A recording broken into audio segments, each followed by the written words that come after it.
Ya, banyak pihak yang kemudian bertanya-tanya apakah Jokowi bisa netral di Pilpres 2024 setelah anaknya ikut berkompetisi. Kita akan membahasnya bersama Ray Rangkuti, Direktur Eksekutif Lingkar Madani Indonesia. Selamat malam, Bang Ray. Malam.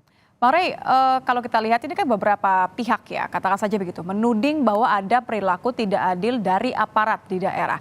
Padahal kita dengar bersama tadi Presiden Joko Widodo pernah mengingatkan kalau harus netral di pemilu 2024, tidak mungkin diintervensi karena terbuka. Tapi kan tahapan pemilunya juga panjang dan banyak sebenarnya.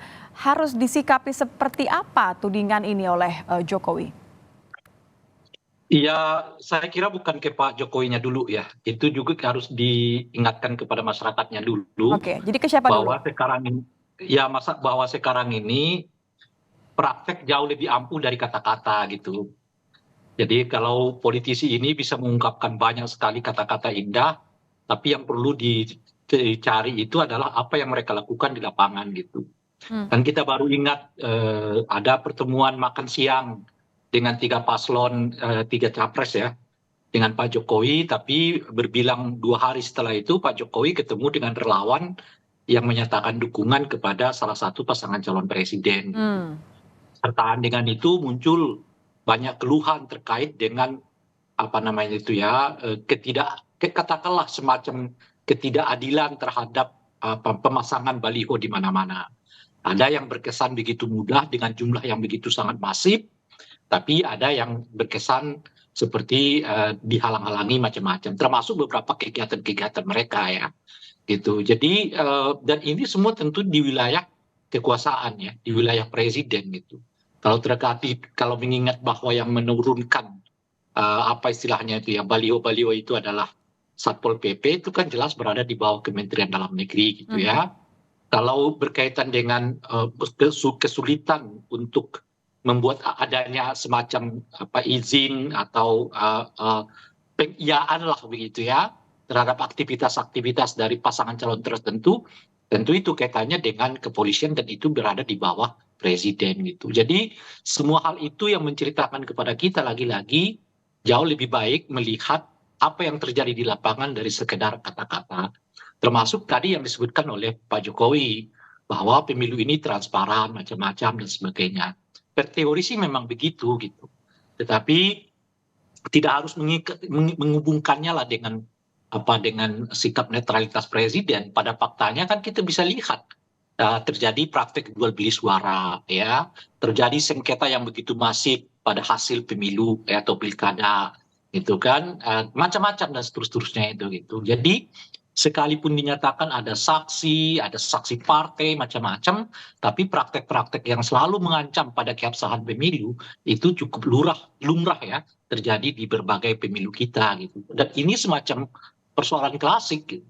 Jadi secara teori sih sebetulnya ya, kalau secara teori ya kita sudah menyusun hampir semua hal yang berhubungan dengan kemungkinan meningkatkan kualitas pemilu ataupun pilkada gitu. Ya, di atas Tapi kertas. kenyataannya itu sulit ternyata untuk kita lakukan gitu. Nah, seperti yang terjadi sekarang, katanya misalnya ada penurunan baliho di salah satu daerah ya, Mhm. ya Oleh karena aparat. kehadiran seorang presiden tertentu begitu ya. Ada bahkan sudah ada laporan jurnalistik gitu, yang menyebut adanya instruksi aparat keamanan untuk apa melakukan tindakan tertentu terhadap baliho tertentu misalnya Mhm. begitu. Karena itu laporan jurnalistik mestinya absah ya.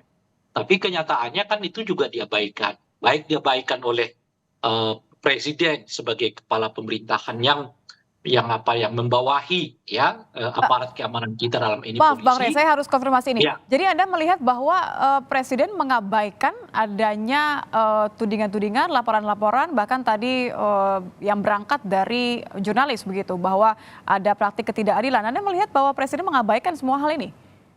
ya kan beliau hanya menjawabnya dengan pidato yang seperti yang tadi kan. Ini semua transparan kok dan sebagainya gitu.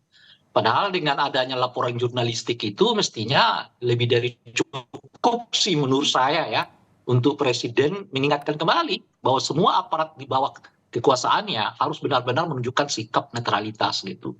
Dan jika penting beliau membentuk semacam tim untuk mengusutnya. Apakah betul terjadi praktek ya yang diduga mobilisasi aparat keamanan untuk kepentingan pembuatan atau pemasangan baliho tertentu, ada capres tertentu atau partai politik tertentu. Jadi kalau Karena itu idealnya Bang laporan Rey, jurnalistik bukti ya. netralitasnya Jokowi ini harus ditunjukkannya seperti apa atau lewat Kan- apa? Ini kita bicara kan- soal ideal ya, kalau bicara pinginnya begitu ya, yang nggak sekedar makanya- kata-kata tadi. Ya, makanya seperti yang saya sebutkan tadi, contoh yang paling konkret itu ya mestinya presiden yang membentuk tim lah, memerintahkan kepada Kapolri untuk segera membentuk tim siapa yang melakukan instruksi itu misalnya, karena itu laporan jurnalistik loh, bukan medsos biasa kan kalau itu. Jadi itu cara kerja, itu hasil dari karya kerja jurnalistik yang tentu validasinya sudah dilakukan sendiri secara internal oleh media yang bersangkutan gitu. Ya, ya. Mestinya itu udah cukup bagi presiden untuk segera memerintahkan Kapolri, ya katakanlah memerintah membuat tim atau apalah bentuknya untuk menyelidiki itu, apa peristiwa itu benar terjadi, di mana itu, kapan, dan suratnya macam-macam dan seterusnya itu. Termasuk di dalamnya adalah ya langkah Bawaslu. Tapi kan sekarang juga Bawaslunya begitu kan, dia cuma meminta supaya masyarakat sendiri yang buktiin, kan repot. Kalau Anda lihat Bang Rey, ini masih bisa nggak kira-kira Presiden Jokowi Masih. menjamin netralitas di Pilpres 2024? Kenapa saya tanya ini? Karena kan ini bukan tanpa sebab ya, karena kan anak dari Joko Widodo ini ikut dalam kontestasi Pilpres tahun depan, tahun 2024. Masih. Makanya Masih bisa? sebetulnya masih bisa. Makanya ada sebetulnya langkah-langkah di dalam pemilu demokrat itu yang bisa mengkategorikan apakah presiden itu melakukan tindakan yang tidak netral atau tidak. Gitu. Misalnya kan saya sudah menyebutkan dari awal dulu tuh, deklarasi lah beliau bahwa beliau ingin terlibat di dalam pemilu ini untuk mendukung calon presiden tertentu.